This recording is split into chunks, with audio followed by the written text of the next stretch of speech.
Assalamualaikum teman-teman, selamat pagi. Perkenalkan kami dari kelompok 7 akan mempresentasikan hasil diskusi kami mengenai bisnis yang akan kami rancang. Perkenalkan, saya Gita Magdalena Pakpahan dan rekan saya. Saya Regina Ratih Kusuma. Saya Nina Riani. Saya Winnie Rahmawati. Oke, untuk yang pertama mungkin kami akan menjelaskan tentang perencanaan bisnis Converse ini. Apa sih itu Converse? Nah, di sini itu Converse adalah platform digital berbasis AI yang menyediakan layanan manajemen konten, komunikasi digital, dan produksi media kreatif untuk suatu brand dan UMKM, dan personal branding. Dan platform ini juga mengintegrasikan konten kreatif, media sosial, podcast, dan video dalam suatu ekosistem yang mudah digunakan dan tersusun secara data. Dan kenapa dari Converse ini itu kita juga bisa membuat dari perencanaan konten, membuat konten, sampai hasil konten itu selesai. Nah, oke, next selanjutnya mungkin ada apa sih analisis masalah pasar dari Converse ini sendiri? Di sini ada 4. Yang pertama, banyak brand dan UMKM kesulitan membangun komunikasi digital yang konsisten.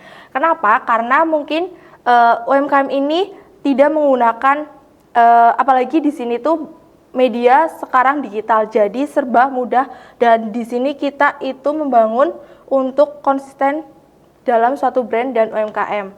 Dan yang kedua itu ada biaya agensi kreatif dan konvensional relatif lebih mahal. Dan yang ketiga itu ada konten digital sering tidak terukur efektivitas komunikasinya. Lalu yang terakhir itu ada kurangnya pemahaman strategi komunikasi digital berbasis data. Oke, next selanjutnya mungkin. Oke, selanjutnya ada peluang pasar. Yang pertama itu pertumbuhan pengguna media sosial dan digital marketing yang terus meningkat. Artinya kebutuhan konten itu di media sosial akan semakin meningkat sehingga membutuhkan brand kami. Yang kedua, meningkatnya kebutuhan personal branding dan brand storytelling. Yang ketiga, ada adopsi teknologi AI dalam industri komunikasi semakin diterima. Yang keempat, ada pasar UMKM dan kreator digital yang luas dan belum terlaksana secara maksimal. Selanjutnya, ada target audience. Target audience dari bisnis kami itu ada UMKM, kreator digital, brand dan startup, dan yang terakhir ada institusi pendidikan. Audiens inilah yang akan banyak membutuhkan brand kami. Baik, selanjutnya adalah kebutuhan komunikasi. Yang pertama, konten yang konsisten dan relevan. Seperti diingat lagi yang sudah dijabarkan sebelumnya, konten yang konsisten dan relevan ini sangat dibutuhkan oleh audiens yang membutuhkan jasa kami, terlebih ke UMKM. Jadi untuk membangun branding dari UMKM sendiri dibutuhkan konten yang konsisten dan relevan. Lalu ada strategi komunikasi digital yang terarah, sesuai dengan analisis STP dari UMKM tersebut. Lalu ada media visual dan audio dalam bentuk video dan podcast biar lebih modern dan lebih mengundang banyak engagement. Lalu ada analisis performa komunikasi.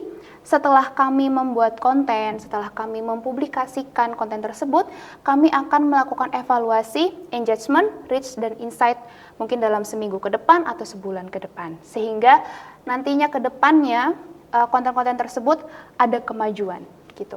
Selanjutnya, produk yang akan ditawarkan oleh Converse kepada audience. Yang pertama ada AI Content Planner, rekomendasi konten berdasarkan target audience dan tren. Di sini kami mengambil rekomendasi konten itu berdasarkan dengan AI, mengingat AI itu adalah salah satu sarana tercepat untuk mengumpulkan data. Lalu ada Digital Content Production dalam bentuk video pendek, podcast, desain visual, dan copywriting.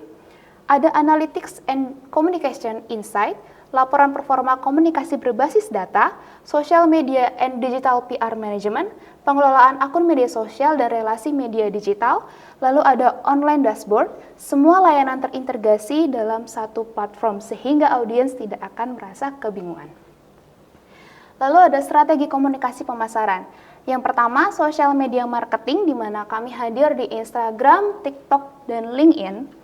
lalu ada konten marketing, ada blog, video edukasi dan podcast, ada kolaborasi dengan influencer dan KOL supaya menambahkan engagement, lalu ada email marketing, jadi audiens yang memang sudah masuk ke kami, brand kami, akan mendaftarkan email mereka dan nantinya ketika ada promo terbaru atau informasi terbaru, kami akan mengirimkan itu pada mereka lewat email. Lalu ada webinar dan online workshop, dan terakhir ada brand storytelling berbasis studi kasus klien.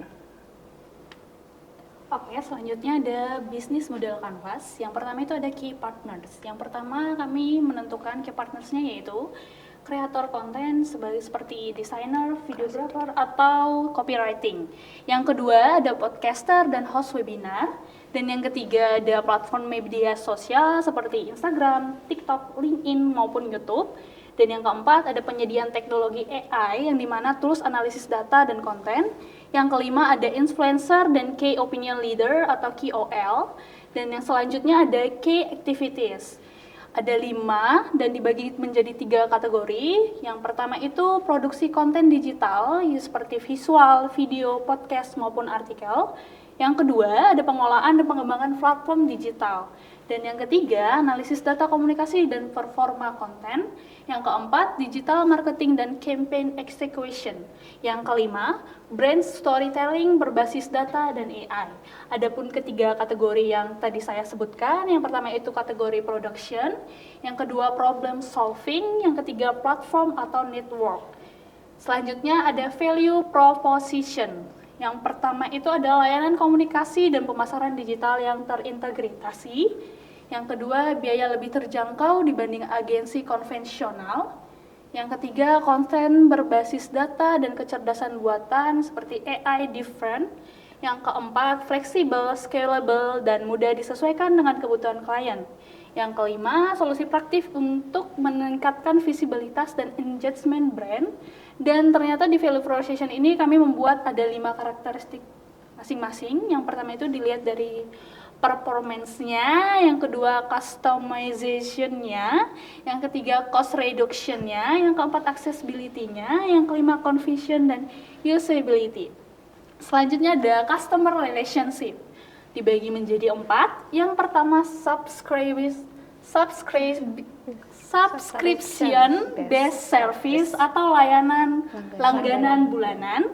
Yang kedua, customer support berbasis online seperti chat maupun email. Yang ketiga, konsultasi komunikasi digital berkala. Dan yang keempat, ada hubungan jangka panjang berbasis kemitraan. Selanjutnya, ada customer segments, dibagi menjadi 4. Yang pertama UMKM, yang kedua brand dan startup, yang ketiga kreator digital, yang keempat institusi pendidikan.